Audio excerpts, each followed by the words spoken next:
Welcome to the next edition of Signal Boost, science policy information to help you help physics be a signal above the noise of competing interests in Washington, D.C. I'm Greg Mack with the APS Office of Public Affairs.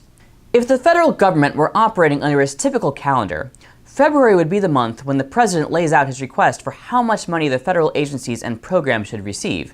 The House and Senate would then follow suit with their budget plans, and negotiations would ensue.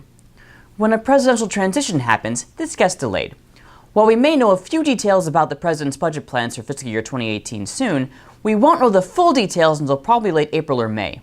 I'll remind you that the current temporary budget for fiscal year 2017 ends on April 28th, and Congress will have to pass an extension to get us to October 1st, the start of the next federal fiscal year. The Trump administration has repeated that it wants to pursue an infrastructure initiative as a priority, although there's still uncertainty about when/if it will happen, what the price tag will be, and what will be included in it.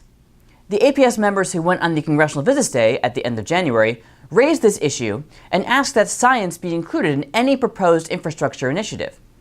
They found strong bipartisan support for this idea in both the House and Senate, and APS will be pushing hard on this issue over the next several months. President Trump's executive order on immigration has reverberated around the world and within the scientific community. Immediately after the announcement of the order, APS assessed its impact, and then APS President Laura Green and CEO Kate Kirby spoke out against the executive order in a letter to the APS membership. APS also contributed to a letter organized by AAAS and endorsed by more than 160 other scientific organizations. That letter asked President Trump to rescind the executive order.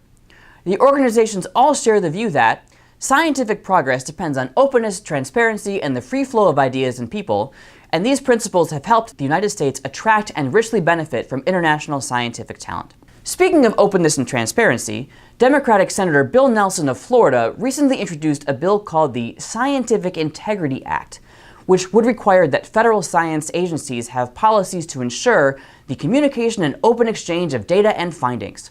In the House, Republican Representative Lamar Smith of Texas recently laid out the House Science Committee's priorities for the new Congress, prioritizing basic research at DOE, promoting science education initiatives, addressing the balance of NASA's programs, and increasing transparency for environmental policies.